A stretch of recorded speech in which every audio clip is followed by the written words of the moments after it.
एक golden minute होता है बच्चे का डिलीवरी के बाद। आईसीयू की फैसिलिटी है कि नहीं मदर के लिए, एक बच्चे के लिए एनआईसीयू की फैसिलिटी, पीडियाट्रिशियन का मौजूद होना, ये सारी फैसिलिटीज़ होनी चाहिए। ਫੋਰਨ ਦਾ ਕਲਚਰ ਤਾਂ ਅਸੀਂ ਅਪਣਾ ਰਹੇ ਹਾਂ, ਨਾਲ ਲੜਕੀਆਂ ਦਾ ਜਿਹੜਾ ਲਾਈਫਸਟਾਈਲ ਚੇਂਜ ਹੋ ਰਿਹਾ, ਸਮੋਕਿੰਗ ਵਾਲੇ ਪਾਸੇ ਜਾ ਰਹੀ ਆ, ਐਲਕੋਹਲ ਵਾਲੇ ਪਾਸੇ ਜਾ ਰਹੀ ਆ, ਜਾਂ ਕੱਪੜਿਆਂ ਦੇ ਵਿੱਚ ਅਜਿਹਾ ਵੈਸਟਰਨ ਕਲਚਰ ਆ ਰਿਹਾ, ਤਾਂ ਇਹ ਵੀ ਜਿਹੜਾ ਪ੍ਰੈਗਨੈਂਸੀ ਵਿੱਚ ਇਫੈਕਟ ਕਰਦਾ। अल्कोहल और स्मोकिंग से सबसे पहले तो बच्चा ठहरने में मुश्किल होती है, ओव्यूलेशन में फ़र्क पड़ता है, अंडा बनने में दिक्कत जाती है।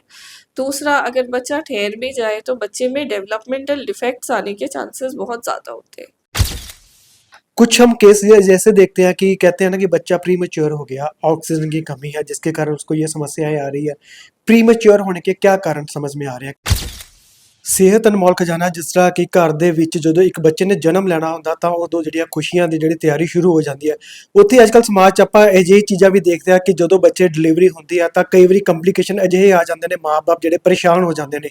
ਤਾਂ ਉਹਦੇ ਕੀ ਕਾਰਨ ਹਨ? ਕੀ ਸਾਡਾ ਲਾਈਫ ਸਟਾਈਲ ਹੈ, ਜਾਂ ਸਾਡੀ ਡਾਈਟ ਹੈ, ਜਾਂ ਸਾਡਾ ਕੋਈ ਪਰਿਵਾਰ ਦਾ ਮਾਹੌਲ ਹੈ, ਕਿ ਜਿਹਦੀਆਂ ਸਥਿਤੀਆਂ ਜਦੋਂ ਡਿਲੀਵਰੀ ਦੇ ਦੌਰਾਨ ਜਿਹੜਾ ਕਿ ਇੱਕ ਮਾਂ ਨੂੰ, ਇੱਕ ਪਰਿਵਾਰ ਨੂੰ ਸਮੱਸਿਆਵਾਂ ਦਾ ਸਾਹਮਣਾ ਵੀ ਕਰਨਾ ਪੈਂਦਾ। ਤਾਂ ਉਹਦੇ ਲਈ ਅੱਜ ਤੁਹਾਨੂੰ ਮਿਲਵਾ ਰਿਹਾ ਡਾਕਟਰ ਇਸ਼ਿਤਾ ਜੀ ਨਾਲ, ਜਿਨ੍ਹਾਂ ਨੇ ਕਿ ਆਪਣੀ ਜ਼ਿੰਦਗੀ ਦੇ ਕਰੀਅਰ ਵਿੱਚ ਅਜਿਹੇ ਕੇਸ ਹੱਲ ਕੀਤੇ ਨੇ ਜਿਸ ਕਰਕੇ ਆਪਣੇ ਜਿਹੜਾ ਡਿਲੀਵਰੀ ਦੇ ਦੌਰਾਨ ਬੱਚਿਆਂ ਨੂੰ ਨਵਾਂ ਜੀਵਨ ਦਿੱਤਾ ਹੈ। ਡਿਲੀਵਰੀ ਦੇ ਜਿਹੜੇ ਦੌਰਾਨ ਸਮੱਸਿਆਵਾਂ ਕਿਸ ਤਰ੍ਹਾਂ ਦੀਆਂ ਜਿਹੜੀਆਂ ਆ ਰਹੀਆਂ ਨੇ, ਕਿਉਂ ਸਮਾਜ ਅਜਿਹੀਆਂ ਜਿਹੜੀਆਂ ਸਮੱਸਿਆਵਾਂ ਉਤਪੰਨ ਹੋ ਰਹੀਆਂ ਨੇ। ਸੋ ਗੱਲਬਾਤ ਕਰਦੇ ਆ ਡਾਕਟਰ ਇਸ਼ਿਤਾ ਜੀ ਨਾਲ। हेलो एवरीवन, मैं doctor Ishita Sharma, consultant obstetrician and gynaecologist हूँ और मैं इनफर्टिलिटी स्पेशलिस्ट भी हूँ। मैम, जैसे हम समाज में देखते हैं कि आजकल माँ बाप, पहले क्या होता था, डिलीवरी होती थी, नॉर्मल बच्चा घर पे चला जाता था। आजकल जब डिलीवरी का टाइम आता है, कुछ कॉम्प्लिकेशन अजय आ जाते हैं कि जैसे मतलब कि पेरेंट्स परेशान हो जाते हैं, लेडी अलग से परेशान हो जाती है जिसने बच्चे को जन्म देना होता है। तो उसके क्या कारण आप समझते हो? एक्चुअली इसके कई कारण होते हैं। कुछ पेशेंट्स होते हैं जो प्रॉपर चेकअप्स नहीं करवाते, वो अपने घर पे ही अपने हिसाब से दवाइयाँ लेते रहते हैं। तो ऐसे केसेस में अगर कोई कॉम्प्लिकेशन होगा तो किसी को पता नहीं चल पाता है। फिर इसका एक और बड़ा कारण है कि अल्ट्रासाउंड करने में पेशेंट्स को थोड़ी सी झिझक होती है, जबकि अल्ट्रासाउंड और ब्लड टेस्ट अपने प्रॉपर टाइम पे करवाने चाहिए। और एक और मेजर कारण है कि आजकल की जो डाइट है, तो एक खाने में थोड़ा-सा इम्प्योरिटीज़ भी ज़्यादा है, थोड़ा जंक फूड की तरफ भी बहुत ज़्यादा है। एक हमारी लाइफ़स्टाइल काफ़ी सेडेंटरी है, जो रेगुलर रूटीन है उसमें एक्सरसाइज़ नहीं रहती, तो बॉडी जो है बेसिकली कमज़ोर हो जाती है। तो ऐसे में फिर कॉम्प्लिकेशंस बढ़ जाते हैं। मैं मानती हूँ अगर कॉम्प्लिकेशंस मैनेज ना हो पाए, उसको ज़्यादा प्रॉब्लमैटिक मैं मानती हूँ। तो कुछ पेशेंट्स हैं जो उन सेंटर्स पे डिलीवरी करा लेते हैं जहाँ पे कोई सुविधा नहीं होती। मैं ये रेकमेंड करूँगी कि हर एक सेंटर पे देखना ज़रूरी है कि आईसीयू की फैसिलिटी है कि नहीं मदर के लिए, एक बच्चे के लिए एनआईसीयू की फैसिलिटी, पीडियाट्रिशियन का मौजूद होना, ये सारी फैसिलिटीज़ होनी चाहिए। कुछ हम केस जैसे देखते हैं कि कहते हैं ना कि बच्चा प्री मैच्योर हो गया, ऑक्सीजन की कमी है जिसके कारण उसको ये समस्याएं आ रही है। प्री मैच्योर होने के क्या कारण समझ में आ रहे हैं? क्योंकि पहले क्या होते थे, ऐसे केस समाज में सुनने को बहुत बहुत ही कम आते थे। आजकल अगर डिलीवरी के दौरान काफी ज्यादा लोग यही डिस्कस करते हैं प्री मैच्योर है। तो ये समस्याएं अभी आ रही है या पहले भी होती थी?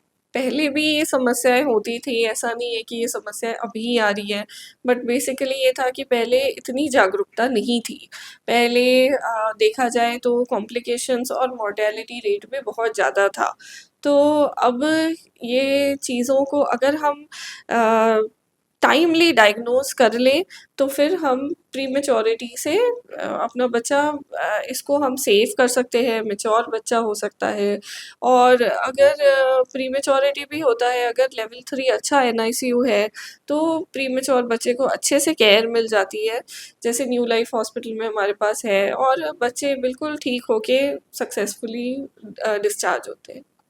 वही में हम समाज में कुछ देखते हैं कि स्पेशल बच्चे हैं। उन स्पेशल बच्चों को जब हम हिस्ट्री जानते हैं तो हिस्ट्री में पता लगता है कि जन्म से जो है टाइम से पहले बर्थ हो गया, या ऑक्सीजन की कमी आ गई।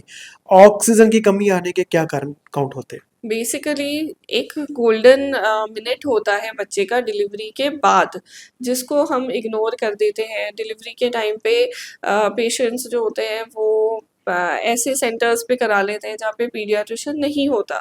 तो जब डिलीवरी के तुरंत बाद बच्चा नहीं रोता है, तो ऐसे में बच्चे के ऑक्सीजन कम हो जाता है और उसको ब्रेन में ऑक्सीजन की मात्रा कम हो जाती है, जिससे कि ब्रेन वीक हो जाता है।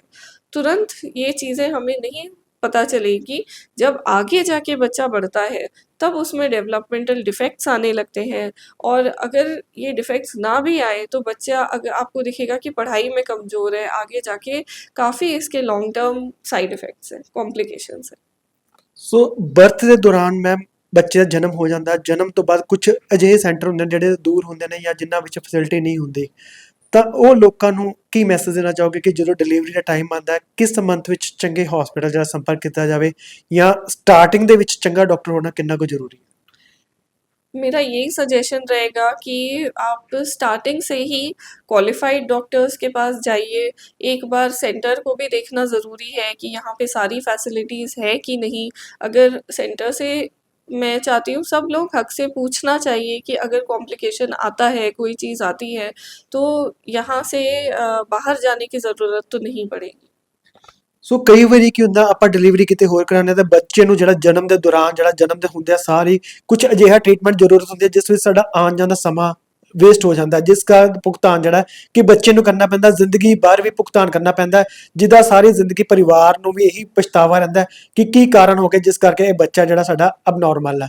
ਤਾਂ ਉਹਦੇ ਇੱਕ ਛੋਟੇ ਛੋਟੇ ਕਾਰਨ ਮੈਮ ਨੇ ਕਲੀਅਰ ਕੀਤੇ ਕਿ ਬੱਚੇ ਦਾ ਜਦੋਂ ਡਿਲੀਵਰੀ ਹੋਣੀ ਹੁੰਦੀ ਹੈ, ਮਾਂ ਦੀ ਡਿਲੀਵਰੀ ਹੋਣੀ, ਬੱਚੇ ਦਾ ਜਨਮ ਹੋਣਾ, ਜਨਮ ਦੇ ਨਾਲ ਇੱਕ ਚੰਗਾ ਜਿਹੜਾ ਚਾਈਲਡ ਸਪੈਸ਼ਲਿਸਟ ਨਾਲ ਮੌਕੇ ਤੇ ਮੌਜੂਦ ਹੋਣਾ, ਹਸਪਤਾਲ ਵਿੱਚ ਪੂਰੀਆਂ ਪ੍ਰੋਪਰ ਫੈਸਿਲਿਟੀਆਂ ਹੋਣਾ, ਉਹ ਬੋਲਣਾ ਹੀ ਜ਼ਰੂਰੀ ਹੈ ਜਿੰਨਾ ਕਿ ਬੱਚੇ ਦਾ ਜਿਹੜਾ ਕਿ ਜਨਮ ਹੋਣਾ ਜ਼ਰੂਰੀ ਹੈ। ਤਾਂ ਉੱਥੇ ਮੈਮ ਸਮਾਜ 'ਚ ਆਪਾਂ ਦੇਖਦੇ ਹਾਂ ਕਿ ਜਿਸ ਤਰ੍ਹਾਂ ਟਾਈਮ ਐਡਵਾਂਸ ਹੋ ਰਿਹਾ, ਹਸਬੈਂਡ ਵਾਈਫ ਦੋਨੋਂ ਅਰਨਿੰਗ ਨੇ, ਜੌਬ ਕਰਦੇ ਜਾਂ ਬਿਜ਼ਨਸ ਕਰਦੇ ਨੇ, ਫੋਰਨ ਦਾ ਕਲਚਰ ਤਾਂ ਅਸੀਂ ਅਪਣਾ ਰਹੇ ਹਾਂ, ਨਾਲ ਲੜਕੀਆਂ ਦਾ ਜਿਹੜਾ ਲਾਈਫ ਸਟਾਈਲ ਚੇਂਜ ਹੋ ਰਿਹਾ, ਸਮੋਕਿੰਗ ਵਾਲੇ ਪਾਸੇ ਜਾ ਰਹੀਆਂ, ਐਲਕੋਹਲ ਵਾਲੇ ਪਾਸੇ ਜਾ ਰਹੀਆਂ, ਜਾਂ ਕੱਪੜਿਆਂ ਦੇ ਵਿੱਚ ਅਜਿਹਾ ਵੈਸਟਰਨ ਕਲਚਰ ਆ ਰਿਹਾ, ਤਾਂ ਇਹ ਵੀ ਜਿਹੜਾ ਪ੍ਰੈਗਨੈਂਸੀ ਵਿੱਚ ਇਫੈਕਟ ਕਰਦਾ। हाँ जी। जो हमारी बेसिक डाइट है, जो हमारी लाइफ़स्टाइल है, इसका प्रेगनेंसी पे डेफ़िनेटली अफ़ेक्ट होता है।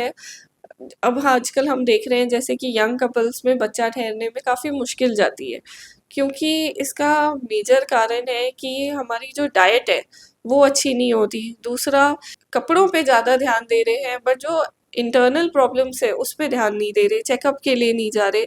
जो मैं आप सबसे कहना चाहूँगी, अनट्रीटेड इन्फेक्शंस, ये एक बहुत बड़ा कारण है इनफर्टिलिटी का।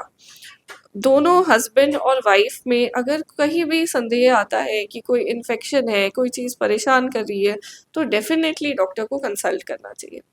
ਐਲਕੋਹਲ ਅਤੇ ਸਮੋਕਿੰਗ ਦਾ ਪ੍ਰੈਗਨੈਂਸੀ ਤੇ ਲੇਡੀ ਦੀ ਲਾਈਫ ਤੇ ਕਿੰਨਾ ਕੁ ਇਫੈਕਟ ਹੁੰਦਾ? अल्कोहल और स्मोकिंग से सबसे पहले तो बच्चा ठहरने में मुश्किल होती है, ओव्यूलेशन में फ़र्क पड़ता है, अंडा बनने में दिक्कत जाती है। दूसरा, अगर बच्चा ठहर भी जाए तो बच्चे में डेवलपमेंटल डिफेक्ट्स आने के चांसेस बहुत ज़्यादा होते हैं, तो इन्हें अवॉइड करना चाहिए।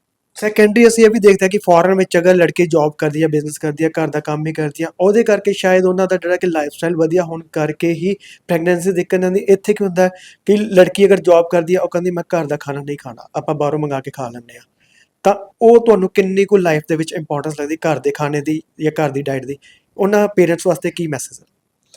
घर की डाइट जो है वो बेस्ट डाइट है, और जो भी हम चॉइसेस रखते हैं वो हमें अपने फ्यूचर के बारे में सोच के ही लेनी चाहिए कि डाइट में जो भी हम खा रहे हैं वो सब हेल्दी है कि नहीं। और जो अनहेल्दी डाइट है, इससे पीसीओडी के चांसेस बढ़ते हैं, और पीसीओडी से फिर बच्चा ठहरने में आगे जाके बहुत प्रॉब्लम्स आती है। तो इसको हेल्दी डाइट खाना बहुत ज़रूरी है।